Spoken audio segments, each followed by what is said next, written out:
मेरे पास बहुत दिन से कमेंट्स आ रहे हैं कि सर आप एलटी पैनल के बारे में बताइए।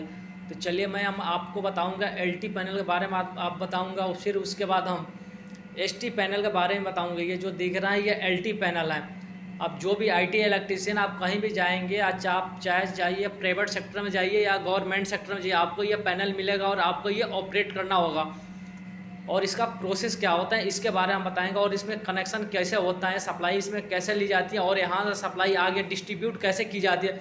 मान के चलिए किसी को कंपनी के लिए हमें सप्लाई देना है, किसी को मशीन के लिए देना है और किसी को मकान के लिए सप्लाई देना है, तो हम यहाँ से सप्लाई कैसे डिस्ट्रीब्यूट करेंगे और यहाँ सप्लाई कैसे डिस्ट्रीब्यूट होता है उसके बाद बताएंगे। जो भी आईटी इलेक्ट्रीशियन है उनके लिए मैं ये वीडियो बना रहा हूँ, क्योंकि बहुत दिन से ये कमेंट्स आ रहा था सर बताइए इसके बाद में एलटी पैनल के बारे में बताइए। तो चलिए हम आपको एलटी पैनल के बारे में बताते हैं। और एलटी सबसे पहले हम एलटी पैनल में कहाँ से सप्लाई लेते हैं और उसका प्रोसेस क्या होता है, चलिए उसके बारे में बताएं। सबसे पहले आप ये जो देख रहे हैं एलटी पैनल, आप इसमें एलटी पैनल में सप्लाई कहाँ से लेंगे, चलिए बात करते हैं। सबसे पहले जो सब स्टेशन से जो सप्लाई आती है, बिजली घर सप्लाई है तो वो ट्रांसफार्मर सप्लाई आती है। फिर ट्रांसफार्मर से सप्लाई जो होती है मीटर होती है, ट्रांसफार्मर से फिर मीटर में सप्लाई जाती है। फिर मीटर से सप्लाई जाती है एमसीसीबी में, जो उसको बोलते हैं miniature circuit breaker, MCCB miniature circuit controller breaker में एमसीसी में सप्लाई जाती है। फिर वहाँ से एमसीसीबी में सप्लाई आते हुए आती है हमारी एलटी पैनल में सप्लाई आती है। एलटी पैनल के चेंज ओवर में सप्लाई आती है। फिर यहाँ सप्लाई आती है चेंज ओवर में। फिर चेंज ओवर से होते हुए यहाँ से सप्लाई इसमें चेंज ओवर में रिले और कोयल दो चीज़ लगा होता है। यहाँ से फिर सप्लाई यहाँ से डिस्ट्रीब्यूट होती है, यहाँ से जोन वाइज सप्लाई डिस्ट्रीब्यूट होती हैं। अब यहाँ से जब सप्लाई डिस्ट्रीब्यूट होगी तो मान के चले किसी को कंपनी में देना है, किसी को मकान में देना है, किसी को घर में सप्लाई देना है, तो ये जो भी सप्लाई है जितनी भी एमसीसी भी देख रही है यहाँ से सप्लाई डिस्ट्रीब्यूट हो रही है।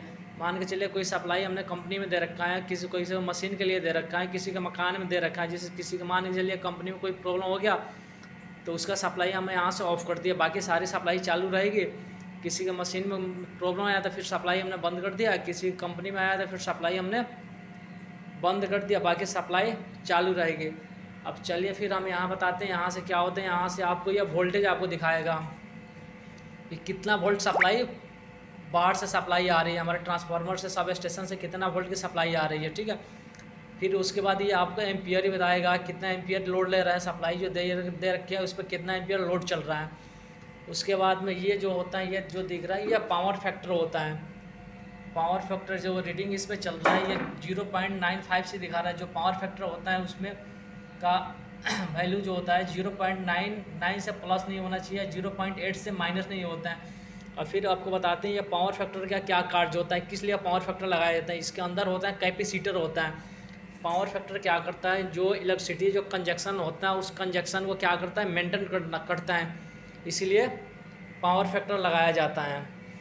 चलिए बाकी हम आपको बताएंगे एलटी पैनल के बारे में बताएंगे, एसटी पैनल के बारे में और बताएंगे। अगर बाकी अगर कोई नॉलेज चाहिए तो आप मेरे पास कमेंट कर सकते हैं। LT panel, ST panel, transformer के बारे में या ईपीएस के बारे में, अल्टरनेटर के बारे में या इन्वर्टर, इलेक्ट्रिकल से संबंधित जो भी आपका क्वेश्चन है तो मैं आपको बिल्कुल प्रैक्टिकल करके बताऊंगा, आप कमेंट कर सकते हैं।